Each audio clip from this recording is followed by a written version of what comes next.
Class 9th आपका chapter है politics का, what democracy and Y democracy. उसमें हमने कुछ जो आर्ग्यूमेंट्स थे डेमोक्रेसी के फेवर में लास्ट वीडियोस में उनको बताने के प्रयास किया था। उसके बाद टॉपिक हमारा लास्ट वीडियो में ब्रॉडर मीनिंग्स ऑफ डेमोक्रेसी भी रहा।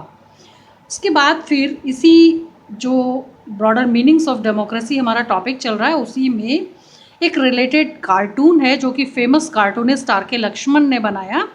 तो मैंने आपको उसके बारे में बहुत ही डिटेल में बताया था। आपको कुछ इंडियन लीडर्स की जो पिक्चर्स यहाँ पर दिखाई गई हैं उनके बारे में बताया। साथ ही मैंने आपको ये बताया कि हमारे इंडिपेंडेंस के जो लास्ट 50 ईयर्स थे उनमें किस प्रकार से पॉवर्टी को एरेडिकेट करने के लिए किस प्रकार से जो स्कीम्स थी, प्रोग्राम्स थे, उनको बनाया गया, कैसे पॉवर्टी एलिगेशन के लिए जो है वो रूट लेवल पर सभी की वेलबींग के लिए यहाँ पर पॉलिसीज़ बनाई गई और उनको इम्प्लीमेंट किया गया। तो ये सारी बातें मैंने आपको बताने की कोशिश की थी। फिर उसके बाद आज के लिए हमारा जो टॉपिक है, क्योंकि हमारा जो चैप्टर है ये बिल्कुल एंड पर ही है, तो हमने वहाँ पर जो है वो मेरे बुक में है पेज नंबर 36। पेज नंबर 36 पर हम आपको बता रहे थे, अभी लास्ट वीडियो में भी मैंने एक्सप्लेन किया था कि sometimes we use democracy for organisations other than the government, just read these statements. यानी कि कभी कभी क्या होता है कि किन्हीं संगठनों में भी हम डेमोक्रेसी को लेकर कभी कभी जो है वो बात करते हैं। तो जस्ट रीड दीज स्टेटमेंट्स, यानी किस प्रकार के जो स्टेटमेंट्स होते हैं वो वहाँ पर जो है वो चर्चा का विषय बनते हैं। तो नंबर 1 है कि we are a very democratic family, whenever a decision has to be taken we all sit down and arrive at a consensus. My opinion matters as much as my father's. यानी last video में भी कहीं मैंने ये जिक्र किया आपसे कि एक परिवार जो डेमोक्रेसी को मानता है, whenever a decision has to be taken, यानी जब वहाँ पर कोई निर्णय लिया जाता है या कोई निर्णय लेने की जब घड़ी आती है तो वी ऑल सिट डाउन, यानी कि हम सभी जितने भी परिवार के मेंबर होते हैं वो सभी एक साथ बैठते हैं and arrive at a consensus. और उसके बाद क्या करते हैं कि सभी जो है वो अपने अपने बौद्धिक स्तर पर अपने अपने यानी कि तर्क देते हैं या अपनी अपनी ओपिनियन देते हैं। My opinion matters as much as my father's. कभी कभी क्योंकि हम डेमोक्रेसी को मानते हैं, वहाँ पर क्या होता है कि सभी को इक्वल राइट्स होते हैं। तो कभी वैसे हेड ऑफ़ द फैमिली कौन होते हैं? फादर होते हैं। लेकिन जब हम एक डेमोक्रेटिक फैमिली की बात कर रहे हैं तो यहाँ पर बिलीव्स की बात आ रही है। तो डेमोक्रेसी को मानते हुए कभी ऐसा भी हो सकता है कि किसी मैटर पर निर्णय लेते समय यानी पिता जो हेड ऑफ़ द फैमिली हैं उनको उनसे कहीं बेहतर ओपिनियन जो है वो बेटा देता है। और इस प्रकार के जो डेमोक्रेटिक फैमिलीज़ होते हैं वहाँ जो ओपिनियन होती है उसको डिसीज़न के तौर पर कंसीडर किया जाता है। तो इस तरह के जो यहाँ पर आपको स्टेटमेंट्स दिए गए उनके बारे में आपको जोड़ने का प्रयास किया है। तो I don't like teachers, second statement यहाँ पर दिया गया है कि I don't like teachers who do not allow students to speak. यानी कि मैं ऐसे टीचर्स को पसंद नहीं करता या करती जो अपने स्टूडेंट्स को बोलने की आज़ादी नहीं देते, जबकि freedom of the expression, freedom of the speech जो है वो हमारा फंडामेंटल राइट है to speak and ask question. यानी कि अपने क्लास के समय प्रश्न पूछने की आज़ादी नहीं देते। In the class I would like to have teachers with democratic temperament.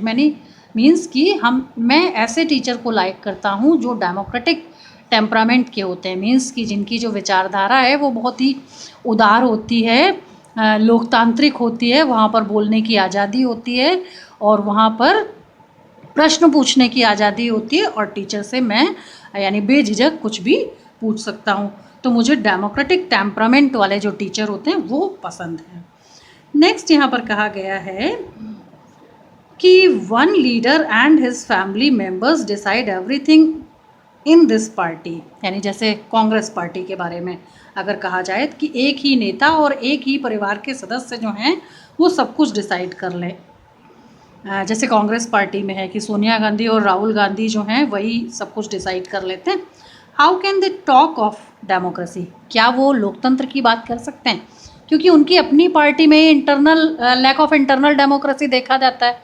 तो जो यानी कि पब्लिक प्लेटफॉर्म होते हैं, क्या उन्हें वहाँ पर डेमोक्रेसी की बात करना उनके जैसे लोगों के लिए ठीक बात है? नहीं है। तो हमारे समझ में तो नहीं है।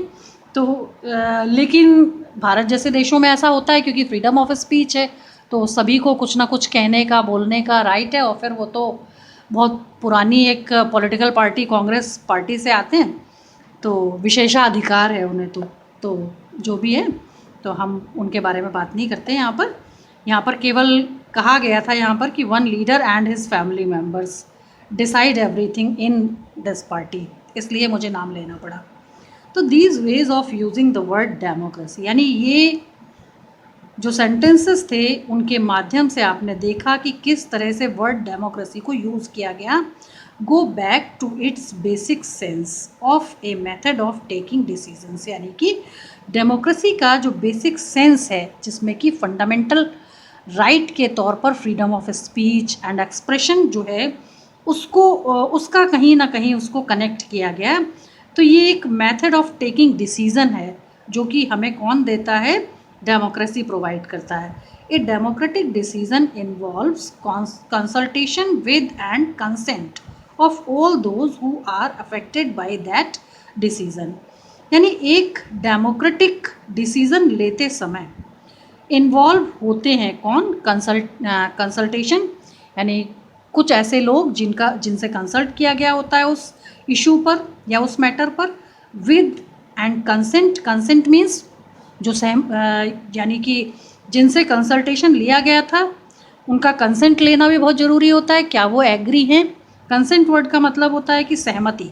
तो अगर उनको कंसल्टेशन में शामिल किया गया है तो क्या उनकी सहमति उस इशू या उस मैटर पर है?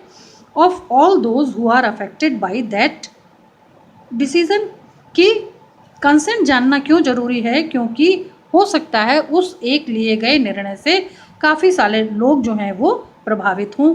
Those who are not powerful have the same say in taking the decision as those who are powerful. ऐसा भी हो सकता है कि निर्णय में वे लोग शामिल नहीं हों जिनके ऊपर कि उस निर्णय को इम्प्लीमेंट किया जाना है, और उन्हें वो निर्णय केवल इसलिए मानना पड़े कि जिन्होंने लिया है वो पावरफुल है। तो इस प्रकार की स्थितियाँ भी डेमोक्रेसी में नहीं होती हैं। तो this can apply to a government or a family or any other organisation, यानी ये सभी जो प्रोसेस हैं वो गवर्नमेंट पर भी अप्लाई होते हैं, फैमिलीज़ में भी अप्लाई होते हैं और एनी अदर ऑर्गेनाइजेशंस में भी अप्लाई होते हैं। Thus democracy is also a principle that can be applied to any sphere of life, यानी इसलिए हम ये कह सकते हैं कि जहाँ पर भी लोकतंत्र होता है वहाँ पर जीवन के हर यानी स्फीयर में जो सिद्धांत हैं डेमोक्रेसी के उनको अप्लाई किया जाता है, तभी सैद्धांतिक तौर पर डेमोक्रेसी जो है वो सक्सेस होती है। Sometimes we use the word democracy not to describe any existing government, यानी कि कभी कभी हम डेमोक्रेसी शब्द की व्याख्या जो है वो एग्जिस्टिंग गवर्नमेंट के लिए नहीं करते, but to set up an ideal standard that all democracies must aim to, because यानी कभी कभी हम क्या करते हैं कि किसी उद्देश्य को लेकर जब उसके आइडियल स्टैंडर्ड यानी कि उसके एक आदर्श स्तर को तय करते हैं तब भी हम डेमोक्रेसी शब्द जो है उसको डिस्क्राइब करने का प्रयास करते हैं।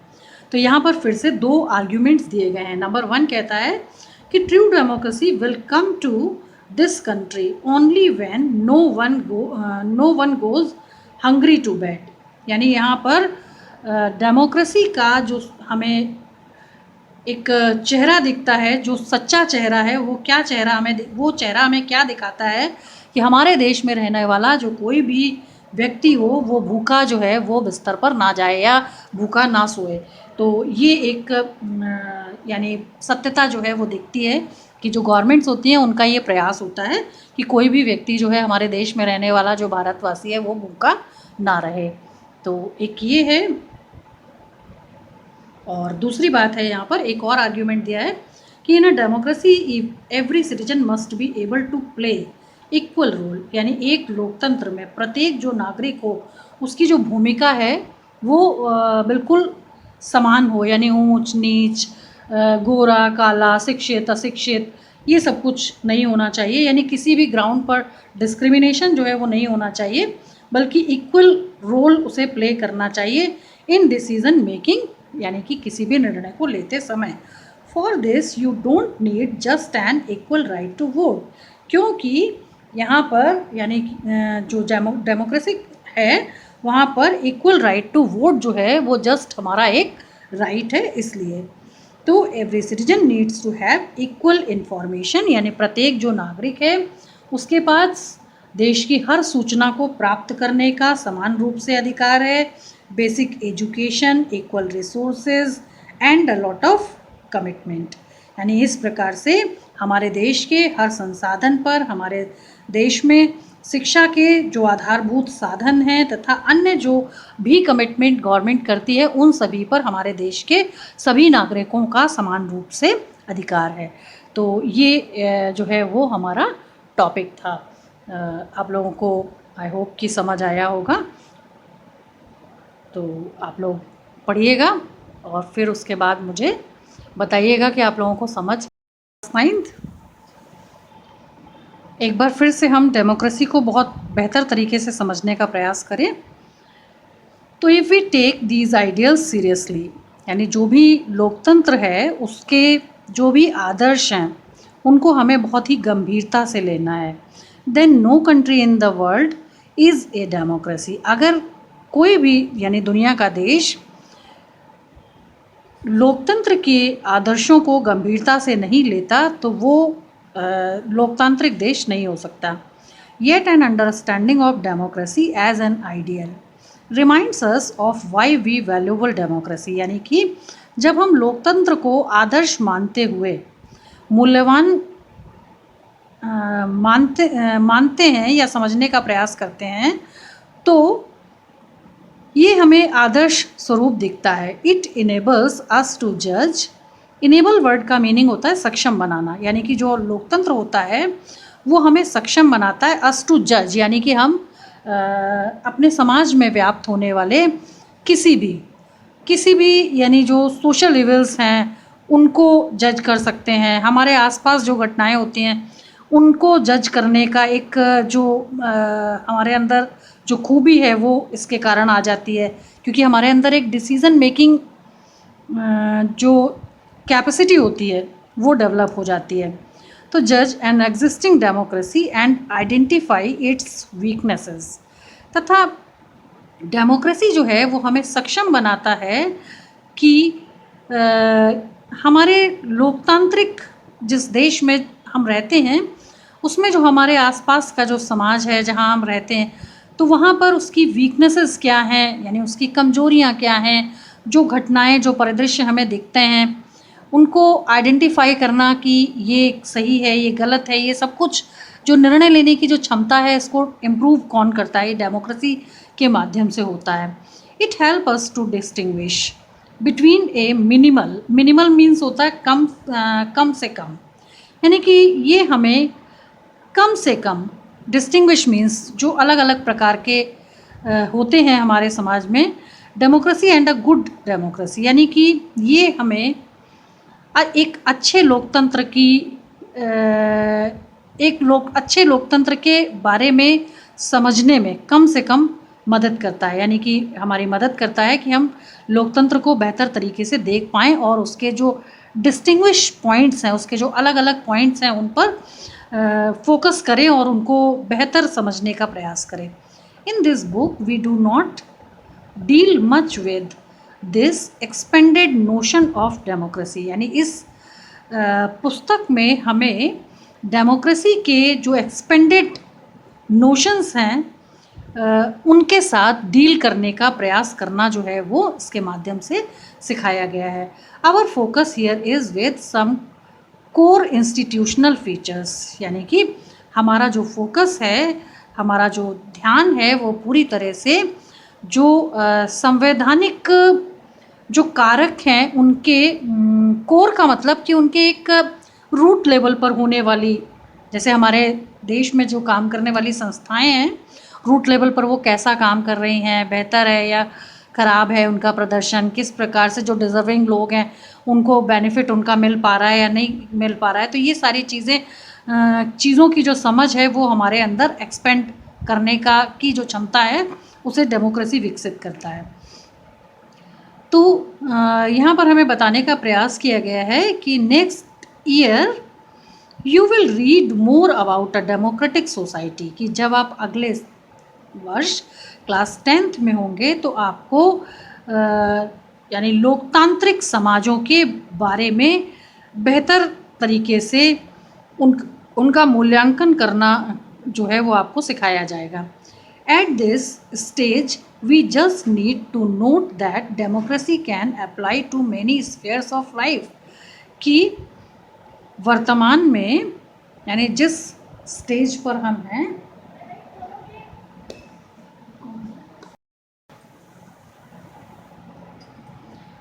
This also means that no country is a perfect democracy, यानी ये सभी जो अभी हमें लगातार जो भी बताया गया उसके माध्यम से हमें पता चलता है कि कोई भी देश जो है वो परफेक्ट तौर पर डेमोक्रेसी नहीं होता।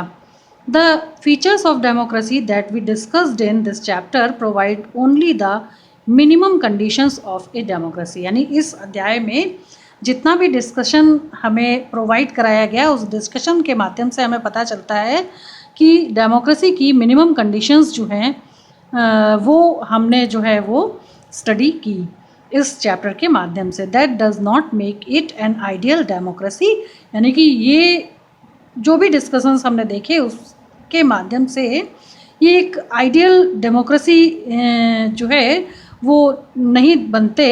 Every democracy has to try to realise the ideals of a democratic decision making, यानी कि प्रत्येक जो लोकतांत्रिक व्यवस्था होती है वहाँ पर ये समझने का प्रयास करना चाहिए कि जो भी निर्णय लिए जाएं वो पूर्ण रूप से डेमोक्रेसी को आदर्श मानते हुए लिए जाएं। This can not be achieved once and for all, यानी कि जिससे कि हम जो डेमोक्रेटिक जो सिस्टम है उसको डीपली अचीव कर पाएँ। This requires a constant effort to save and strengthen democratic forms of decision making, यानी लगातार जो प्रयास हमें करने चाहिए लोकतंत्र को सुरक्षित रखने के लिए उन सभी लोकतांत्रिक प्रकारों का जो लोकतांत्रिक प्रकारों का जो हमारे निर्णयों पर प्रभाव जो है वो दिखना चाहिए। what we do as citizen can make a difference to making our country more or less democratic, कि आइए अब हम ये जानने का प्रयास करते हैं कि किस प्रकार से जो हमारा देश है वो एक यानी विभिन्नताएं होते हुए भी कैसे एक लोकतांत्रिक देश है।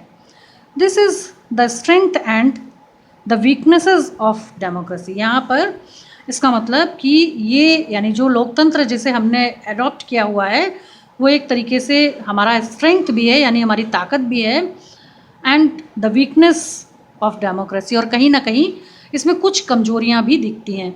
The fate of the country, fate means होता है आपका एक तरीके से विश्वास, तो यहाँ पर फेट वर्ड जो है उसको डिफाइन करने के लिए the power that some people believe controls everything, यानी ये इसका एक डेफिनेशन हो गया फेट का कि the power that some people believe control everything, यानी एक पावर जिससे कि सभी ऐसा विश्वास, एक पावर के थ्रू ऐसा विश्वास जिससे कि सब कुछ नियंत्रित किया जा सके, इस प्रकार की एक भावना होती है। तो fate of the country depends not just on what the rulers do, कि क्या हमारे जो रूलर्स हैं वो क्या कर रहे हैं, but mainly on what we as citizens do, यानी कि नागरिकों का कर्तव्य क्या है, शासक जो हैं वो किस प्रकार से परफॉर्म कर रहे हैं। तो एक मुख्य रूप से जो है वो डेमोक्रेसी के माध्यम से जानने का ये प्रयास कि चल क्या रहा है देश में। तो इस तरह की जो यहाँ पर डेमोक्रेसी को समझने के लिए जो फीचर्स बताए गए हैं उनके माध्यम से हम समझ सकते हैं। This is what distinguished democracy from other government, यानी कि हम जो अदर टाइप ऑफ गवर्नमेंट्स हैं, जो अलग अलग उनके प्रकार हैं, उनको भी समझने का प्रयत्न करेंगे। Other forms of government like monarchy, dictatorship और one party rule do not require all citizen to take part in politics, यानी वो नहीं चाहते कि जो सभी सिटीजन्स हैं उनके देश के, वो सभी जो हैं वो पॉलिटिक्स में इन्वॉल्व हों।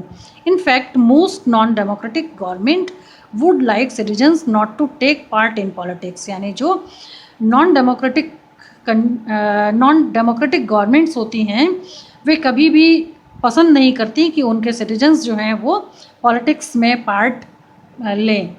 बट डेमोक्रेसी डिपेंड्स ऑन, क्योंकि अगर वो पार्ट लेंगे तो वो फिर क्वेश्चन करेंगे, पूछेंगे और अपने राइट्स के बारे में आपसे एक्सप्लेनेशन मांगेंगे। इसलिए वो कभी भी नहीं चाहते, जो नॉन डेमोक्रेटिक कंट्रीज़ होते हैं, कि हमारे सिटीजन्स को ज़्यादा से ज़्यादा राइट मिले, उनको बोलने के मौके मिले और वो हमसे प्रश्न पूछें। तो इस तरीके से वो चाहते हैं कि उनका कोई भी रोल जो है वो एक्टिव पॉलिटिक्स में नहीं होना चाहिए। But democracy depends on active political participation, लेकिन जो डेमोक्रेसी होती है वहाँ पर नागरिकों का एक्टिव पॉलिटिकल पार्टिसिपेशन जो है वो बाय ऑल द सिटीजन्स होता है।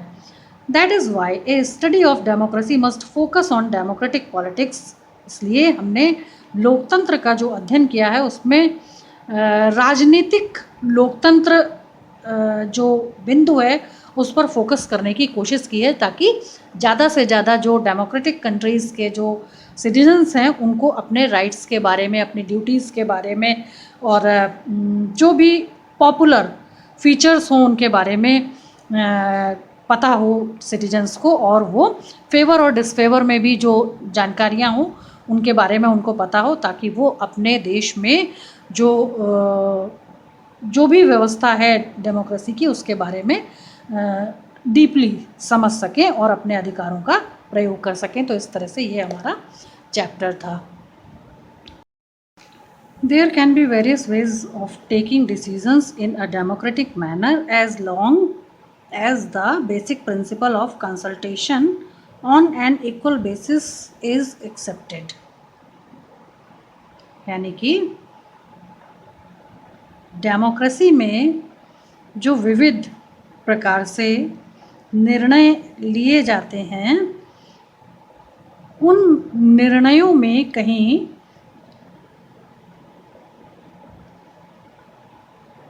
इक्वल बेसिस पर एक्सेप्टेड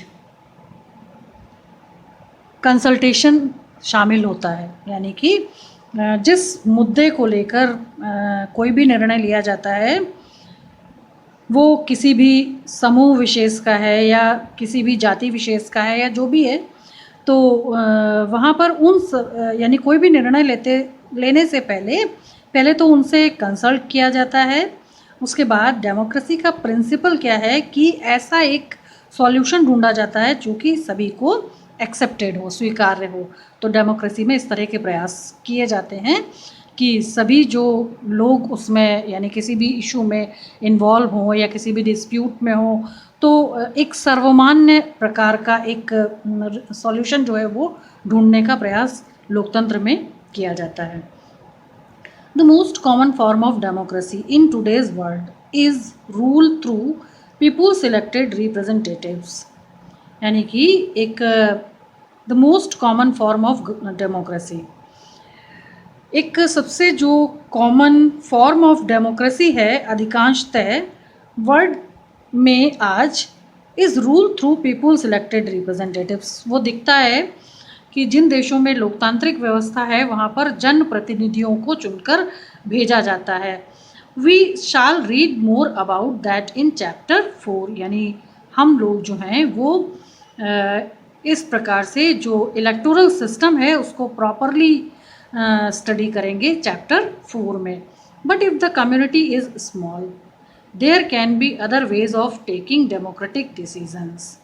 यानी यदि कोई छोटी कम्युनिटी है जिसके बारे में डिसीजंस लिए जा रहे हैं तो वे लोकतांत्रिक हों, all the people can sit together and take decision directly. तो सभी लोगों को एक साथ बैठना चाहिए और बैठने के बाद उनके बीच बातचीत होनी चाहिए और उसके बाद ही कोई प्रत्यक्ष निर्णय उनके लिए लिया जाना चाहिए। दिस इज़ हाउ ग्राम सभा, यानी इस प्रकार के निर्णय ही ग्राम सभा में लिए जाते हैं, should work in A village, जो कि ग्राम सभा के तौर पर विलेजेस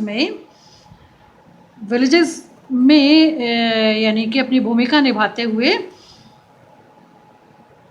विलेजेस के डेवलपमेंट के लिए जो काम करते हैं, तो वहाँ पर निर्णय लेते समय प्रत्यक्ष रूप से जो बातचीत का एक माहौल बनता है और जो विकास के लिए जो भी निर्णय किए जाते हैं उसमें ग्राम सभा की जो भी भूमिका होती है वो बिल्कुल एकदम यानी क्रिस्टल क्लियर होती है, एकदम साफ सुथरी व्यवस्था होती है जिस पर कि सभी जो ग्रामीण हैं उनको उनके विश्वास को हासिल